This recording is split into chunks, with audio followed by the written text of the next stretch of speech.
Welcome to Aadhi's kitchen. இன்றைக்கி ஒரு இன்ட்ரெஸ்டிங்கான ஸ்நாக்ஸ் ரெசிபி பார்க்க போகிறோங்க. ஆமாங்க, சக்கரவள்ளிக்கிழங்குல ஒரு டேஸ்டான கட்லெட் பார்க்க போகிறோம். அதை எப்படி செய்கிறதுன்னு பார்க்குறதுக்கு முன்னாடி இது வரைக்கும் ஆதிஸ் கிச்சனை சப்ஸ்கிரைப் பண்ணாதவங்க ப்ளீஸ் சப்ஸ்கிரைப் பண்ணுங்கள்.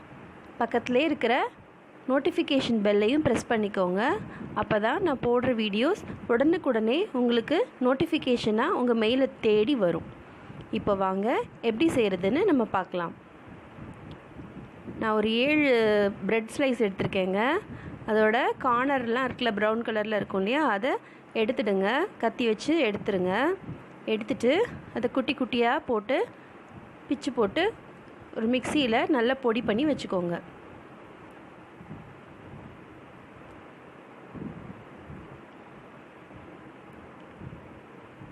பொடி பண்ணதை ஒரு கிண்ணத்தில் போட்டு வச்சுக்கோங்க. இப்போது நான் ஒரு 1/4 கிலோ போல் சக்கரவள்ளிக்கிழங்கு எடுத்திருக்கேங்க. சக்கரவள்ளிக்கிழங்கு அவ்வளோ நல்லதுங்க. அதில் நிறைய சத்துக்கள் இருக்குது, நார்ச்சத்து இருக்குது, அதில் கொழுப்பு கிடையாது. குழந்தைங்களுக்கு பெரியவங்களுக்கு எல்லாமே ரொம்ப நல்லது. நிறைய விட்டமின்ஸ் இருக்குது. அதனால் கண்டிப்பாக வாரத்துக்கு ஒரு தடவையாவது இதை சேர்த்துக்கோங்க. இப்போது அந்த சக்கரவள்ளிக்கிழங்கை நல்லா வேக வச்சு குக்கரில் 3 விசில் வேக வச்சு அதை நல்லா மசிச்சிருக்கேன். மசிச்சதை இந்த நம்ம பொடி பண்ணி வச்சுருக்கோம் இல்லையா ப்ரெட்டு, அதோடு போட்டுக்கிறேன். சக்கரவள்ளிக்கிழங்கு அப்படியே வேக வச்சு கொடுத்தீங்கன்னா குழந்தைங்க சாப்பிட மாட்டாங்க, அடம் பிடிப்பாங்க. இது மாதிரி செஞ்சு கொடுத்தீங்கன்னா விரும்பி சாப்பிடுவாங்க. இப்போது இதில் 1 ஸ்பூன் அளவுக்கு இஞ்சி பூண்டு பேஸ்ட் போட்டுக்கிறேங்க. 1 ஸ்பூன் அளவுக்கு மிளகாத்தூள்,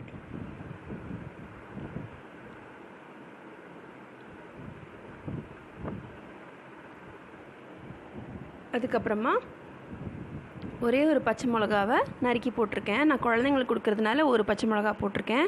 உங்களுக்கு இன்னும் கொஞ்சம் காரம் வேணால் நீங்கள் 2 கூட போட்டுக்கலாம். அப்புறமா 2 டேபிள் ஸ்பூன் அளவுக்கு சோள மாவு, கார்ன்ஃப்ளவர் சொல்லுவாங்க இல்லையா, அது போட்டிருக்கேன். இதோட ஒரு வெங்காயங்க, பெரிய வெங்காயத்தை குட்டியாக நறுக்கி போட்டிருக்கேன்.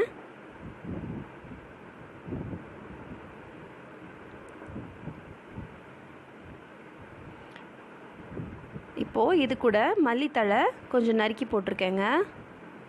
நீங்கள் கேட்கலாம், பொரிச்சா இதோட சத்தெல்லாம் போயிடுமே அப்படின்னு. கண்டிப்பாக இல்லைங்க. இப்போ நான் 1 ஸ்பூன் அளவுக்கு மிளகுத்தூள் போட்டுக்கிறேன். போட்டுட்டு இப்போ எல்லாத்தையும் நல்லா கலந்து விட்டுக்கிறேன். உருளைக்கிழங்குல இருக்கிற மாதிரி இதில் மாவு சத்து கிடையாது, கொழுப்பு கிடையாது. இது வளர்கிற குழந்தைங்களுக்கு பெரியவங்களுக்கு எல்லாருக்குமே ரொம்ப நல்லது. இப்போ நல்லா பிசைஞ்சிட்டு 1 ஸ்பூன் அளவுக்கு உப்பு போட்டுக்கிறேன். உப்பு போட்டுட்டு திருப்பி நல்லா கலந்து விட்டுக்கோங்க.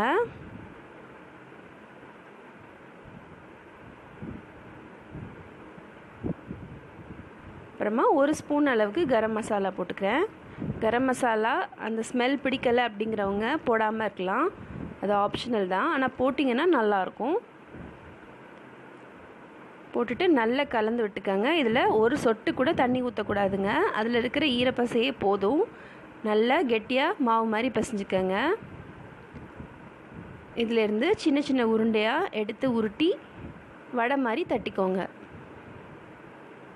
இது அவ்வளோ கிறிஸ்பாக இருக்கும், அவ்வளோ டேஸ்ட்டாக இருக்கும். வெளியில் நல்ல மொறுமொறுன்னு, உள்ளே நல்லா சாஃப்டாகவும். நீங்கள் பொரிக்க பொரிக்க பசங்க கேட்டு வாங்கி சாப்பிடுவாங்க, அவ்வளோ நல்லாயிருக்கும். இந்த மாதிரி வடை மாதிரி தட்டிக்கோங்க.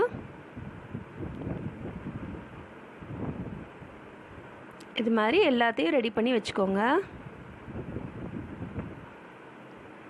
எண்ணெய் சூடானதுக்கப்புறமா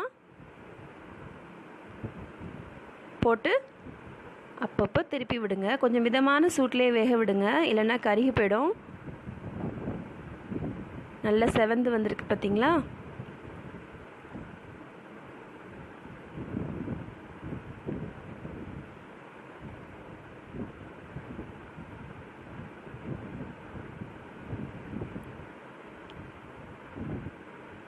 இது நம்ம பிரெட் தூளில் அதிலே கலந்துருக்கிறதுனால ரொம்ப கிறிஸ்பாக இருக்கும். வெளியில் ரொம்ப ரொம்ப டேஸ்ட்டாக இருக்கும். பசங்களுக்கு நீங்கள் சக்கரவள்ளிக்கிழங்குன்னு சொன்னால் தான் தெரியும், அழகாக சாப்பிடுவாங்க. பார்க்குறதுக்கே எவ்வளோ டேஸ்ட்டாக இருக்குது பாருங்கள். செம்மையாக இருக்கும், கலக்கலாக இருக்கும் டேஸ்ட்டு. ஒரு தடவை ட்ரை பண்ணிங்கன்னா நீங்கள் விடவே மாட்டீங்க.